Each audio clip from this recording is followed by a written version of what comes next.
കാർഷിക വാർത്തകൾ. രാജ്യത്ത് പഞ്ചസാര ഉൽപ്പാദനത്തിൽ ഇടിവ് നേരിട്ടു. ഈ സീസണിന്റെ തുടക്കത്തിൽ ഉൽപ്പാദനം 44% ഇടിഞ്ഞു. 2024-25 സീസണിലെ ആദ്യ 6 ആഴ്ചകളിൽ ഇന്ത്യയുടെ പഞ്ചസാര ഉൽപാദനം 44% കുറഞ്ഞ് 7.10 ലക്ഷം ടണ്ണിലെത്തി. കഴിഞ്ഞ വർഷം ഇത് 12.70 ലക്ഷം ടണ്ണായിരുന്നു. നവംബർ 15 വരെ 144 പഞ്ചസാര മില്ലുകൾ മാത്രമേ പ്രവർത്തനക്ഷമമായിട്ടുള്ളൂ. മുൻ വർഷം 264 മില്ലുകൾ ഉൽപാദനക്ഷമമായിരുന്നുവെന്ന് national federation of cooperative sugar ഫാക്ടറികൾ പ്രസ്താവനയിൽ പറഞ്ഞു.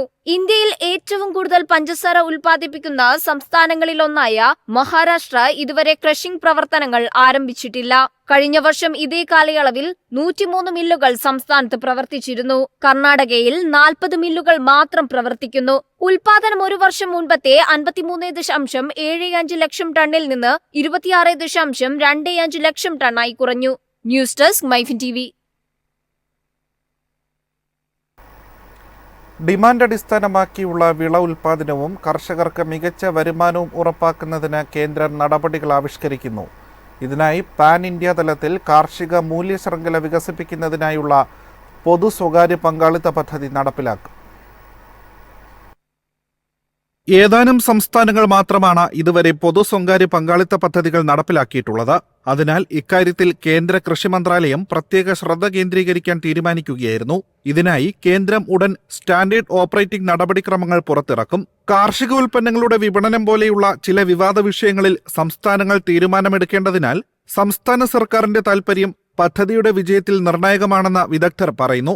ഗുണമേന്മയുള്ള അസംസ്കൃത വസ്തുക്കളും അതിന്റെ ലഭ്യതയും ഭക്ഷ്യ സംസ്കരണ മേഖലയിലെ വെല്ലുവിളി നിറഞ്ഞ പ്രശ്നങ്ങളാണെന്നും ഔദ്യോഗിക വൃത്തങ്ങൾ പറയുന്നു. News desk MyFin TV. ഉൽപ്പന്നങ്ങൾ സൂപ്പർ മാർക്കറ്റുകളിൽ വിൽക്കുന്നത് ചെറുകിട കർഷകർക്ക് മെച്ചമെന്ന റിപ്പോർട്ട്. സൂപ്പർ മാർക്കറ്റുകളിൽ വിൽക്കുന്ന കർഷകരുടെ വരുമാനത്തിൽ 14% വർധനയുണ്ടായിട്ടുണ്ടെന്ന് പഠനം സൂചിപ്പിക്കുന്നു.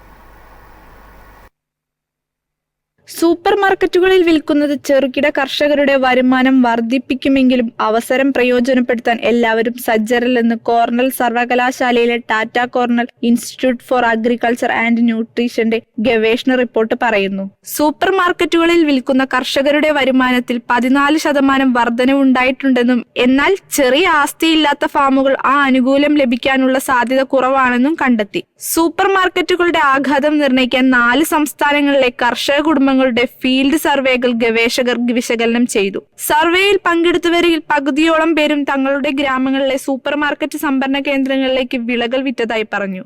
ബാക്കിയുള്ള കർഷകർ പരമ്പരാഗത വിപണികളിലൂടെ വിൽക്കാൻ താൽപര്യപ്പെടുന്നു. പരമ്പരാഗത വിപണികളിൽ വിൽക്കുന്ന ഒരു കർഷകന് 71,169 രൂപയുമായി താരതമ്യം ചെയ്യുമ്പോൾ സൂപ്പർ മാർക്കറ്റുകളിൽ വിൽക്കുന്ന കർഷകന്റെ അറ്റാദായം 83,461 രൂപയാണെന്ന് പഠനം കണ്ടെത്തി. കഴിഞ്ഞ 20 വർഷമായി ഇന്ത്യയിൽ സൂപ്പർ മാർക്കറ്റുകൾ അതിവേഗം വ്യാപിച്ചിരിക്കുന്നു. ഗ്രാമീണ മേഖലയിലെ സൂപ്പർ മാർക്കറ്റുകളുടെയും അവയുടെ സംഭരണ കേന്ദ്രങ്ങളുടെയും വളർച്ച കർഷകരുടെ ഇടപാട് ചെലവ് കുറയ്ക്കുമെന്ന് വിപണിയിലേക്കുള്ള അവരുടെ പ്രവേശനം മെച്ചപ്പെടുത്തുമെന്നും വിദഗ്ധർ പറയുന്നു. എന്നിരുന്നാലും ഗുണനിലവാരം, സ്ഥിരത, വോളിയം എന്നിവയ്ക്കായുള്ള സൂപ്പർ മാർക്കറ്റുകളുടെ ഉയർന്ന നിലവാരം ചെറുകിട ഉടമകളെ ചൂഷണം ചെയ്യുമെന്ന് വിലയിരുത്തപ്പെടുന്നു.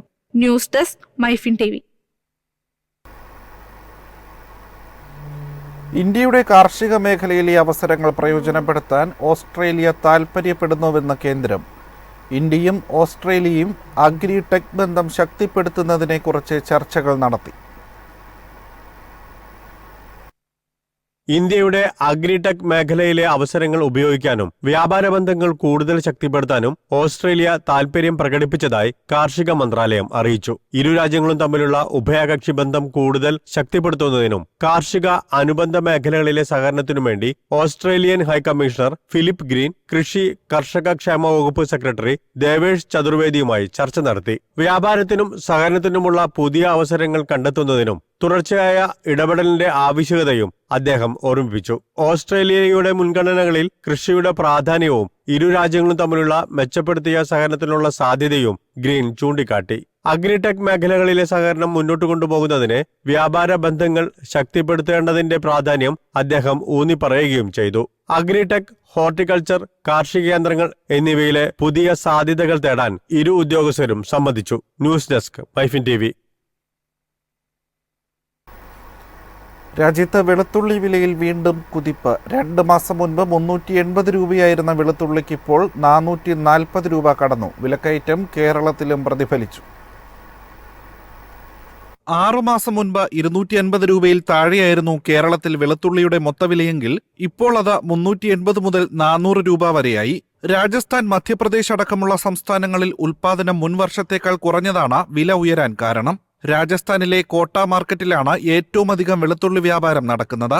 രാജസ്ഥാൻ, മഹാരാഷ്ട്ര, മധ്യപ്രദേശ് എന്നീ സംസ്ഥാനങ്ങളിൽ നിന്നാണ് കൂടുതലായും വെളുത്തുള്ളി എത്തുന്നത്. ഇവിടെ 360 രൂപയ്ക്ക് മുകളിലാണ് 1 കിലോ വെളുത്തുള്ളിയുടെ വില.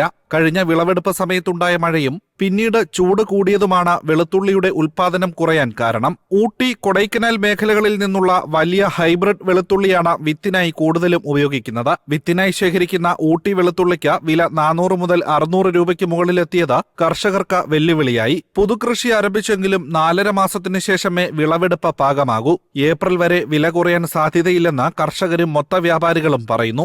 News desk, MyFin TV.